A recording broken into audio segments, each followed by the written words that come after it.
Welcome back.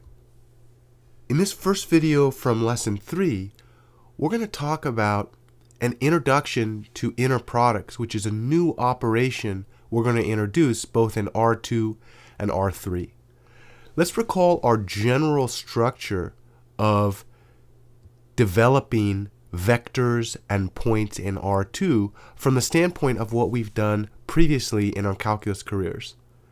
Remember that before you took single variable calculus, you spent many years of your life in pre-calculus, algebra, and arithmetic. In lessons 2 and 3, we started our study of both arithmetic and algebra, but instead of the arithmetic and algebra of the real numbers, we studied the arithmetic and algebra of vectors and vector operations. From this standpoint, we're actually constructing multivariable calculus by building up the tools we need to work with them.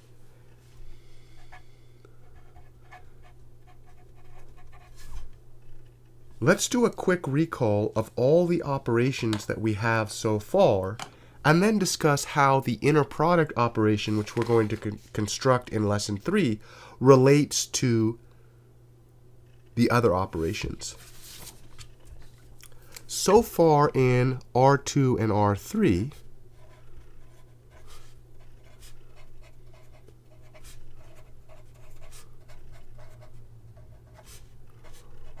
we have 3 operations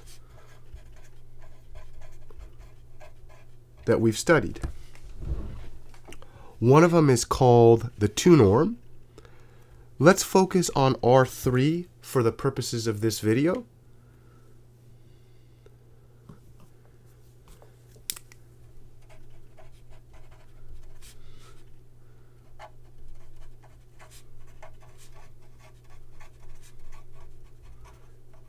But you could redo this in your own notes with R2. We said that the 2 norm was a map between R3, or R2, and R. In other words, the domain of the 2 norm was R3, or R2, if you're following along using R2, which means that the input to the 2 norm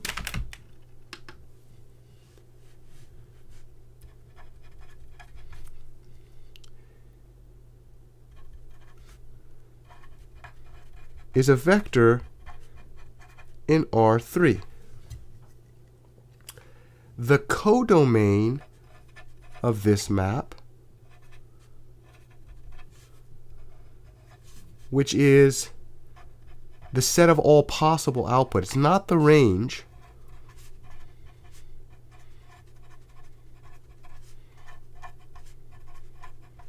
Another way to say this is the set in which the range lives. The codomain is R because when we take the 2 norm of a vector, we produce a single scalar. This was the first operation that we studied in Lesson 2, and this was called the 2 norm. This is called the 2 norm operation.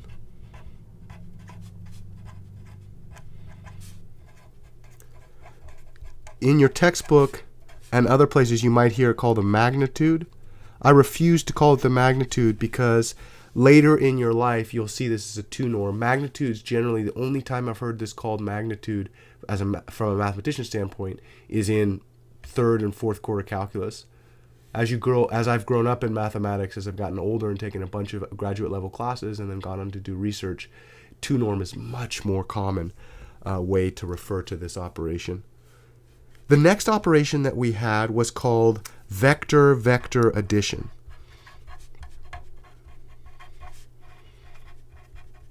And vector-vector addition operation took in 2 operands took in two inputs. One of the inputs was of size R3. The other input was of size R3.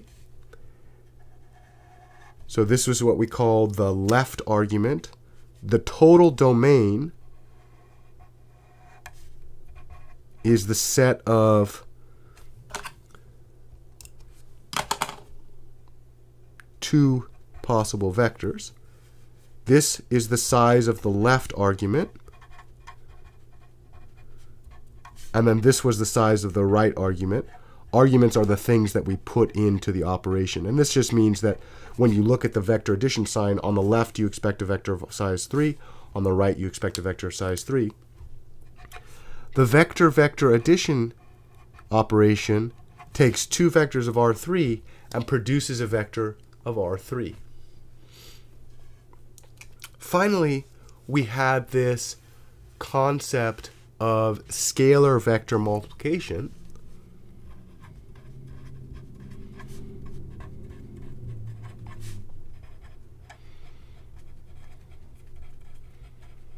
And in scalar vector multiplication, we use this dot symbol, and we said on the left-hand side of the dot, we expect a scalar.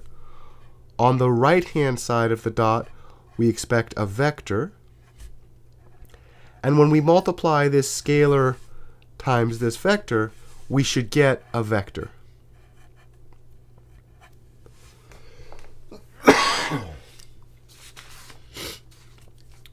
So again, the whole domain expects a scalar and a vector combination, and then it produces a vector out. In lesson 3,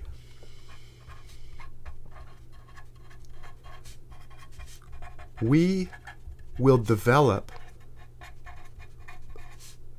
a new, meaning to say one that you've not seen previously, operation in both R2 and R3.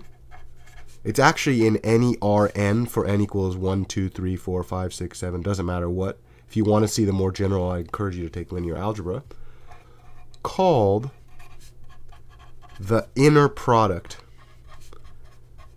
Sometimes you hear this called the dot product. Either works well. I like the word inner product because it's much more general.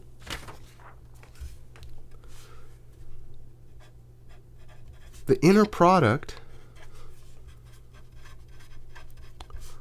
will be a multiplication operation. And I put this in quotations because we have to be a little careful here. Between vectors. And like any good mathematician, I'm going to completely abuse the dot symbol.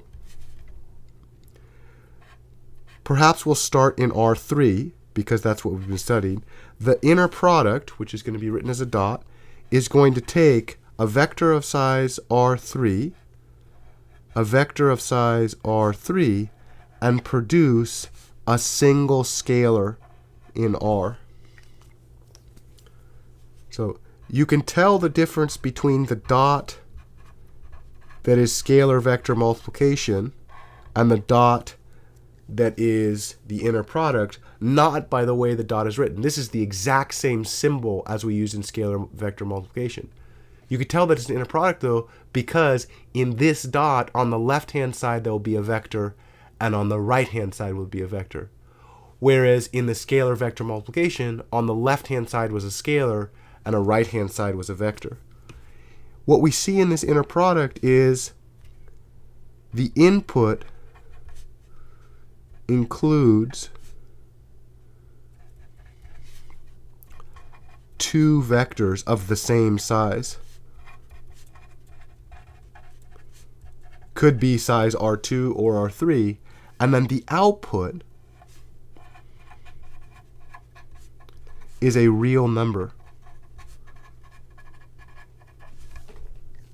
Okay, in the next video, we will motivate why we will use the inner product and give a baseline definition for the inner product of two vectors, both in R2 and in R3. I'll see you there.